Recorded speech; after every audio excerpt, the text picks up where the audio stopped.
सात संगत जी, प्यार से कहना धन निरंकार जी। तो दास आज आपको मानव जीवन के लक्ष्य के बारे में बताना चाहेगा कि मानव जीवन कैसे प्राप्त होता है, क्यों प्राप्त होता है और मानव को परमात्मा की प्राप्ति कैसे होती है। मानव जीवन 84 लाख योनियों को काटकर ही मानव जीवन का जन्म होता है। मानव जीवन बड़ा ही अनमोल होता है। हमें ये मानव जीवन व्यर्थ में नहीं गंवाना चाहिए। हमें ये जीवन परमात्मा की भक्ति में लगाना चाहिए ताकि परमात्मा हमें उसका फल दे पाए। तो सात संगत जी, मानव लक्ष्य क्या है? सात संगत जी, संत महात्माओं द्वारा कहा गया है कि जब मनुष्य जीव माता के गर्भ में धारण करता है तब मानव रूपी जीव और परमात्मा माता के ही गर्भ में एक दूसरे से वादा करते हैं। मानव जीव कहता है कि मैं धरती पर परमात्मा का ही नाम और यशोगान और भक्ति और परमात्मा के बताए हुए मार्ग पर चलता रहूँगा। और तो मनुष्य जीव परमात्मा से कहता है कि आप मुझे कब प्राप्त होंगे और कैसे प्राप्त होंगे।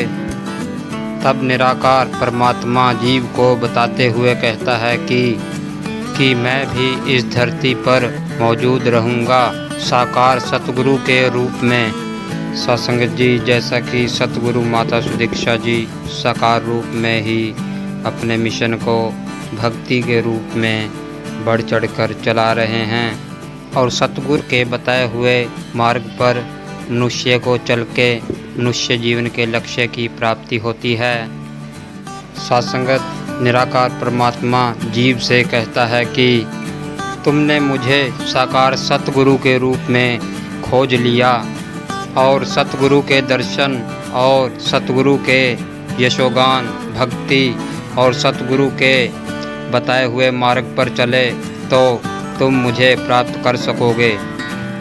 सत्संगत जी, जब धरती पर मानव जीव माता के गर्भ से धरती पर जन्म लेता है तब से ही परमात्मा और मनुष्य जीव का खेल शुरू हो जाता है। तो सत्संगत, परमात्मा देखता है कि मानव धरती पर जाकर मेरी भक्ति यशोगान और मेरे दर्शन कर रहा है या नहीं। तो सत्संगत, जैसा कि मानव ने भक्ति परमात्मा का यशोगान और परमात्मा के दिखाए गए मार्ग पर चलना शुरू कर दिया तो मानव जीवन के लक्ष्य की प्राप्ति हो जाती है और इससे मानव जीवन को मोक्ष की प्राप्ति भी मिल जाती है। परमात्मा निराकार के रूप में अदृश्य होकर मानव के पास ही रहता है।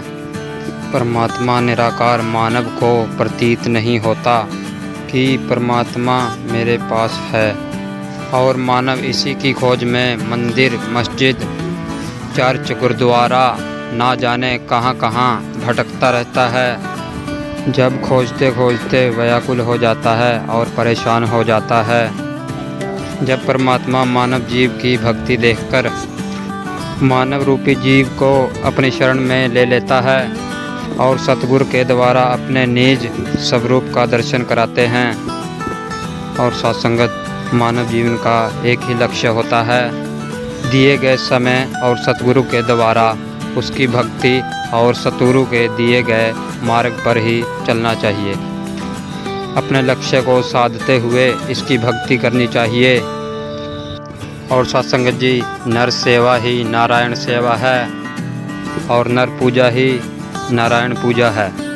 और भूल करके भी कभी किसी इंसान का दिल मत तोड़ना और माँ बाप की सेवा करनी चाहिए। माँ बाप की सेवा में भी लक्ष्य की प्राप्ति है। और सत्संगत जी, दास को तो बोलना भी नहीं आता। अगर कोई गलती हो गई हो तो दास को माफ़ कर देना। दास तो आपके चरणों की धूल है। सत्संगत जी, प्यार से कहना धन निरंकार जी।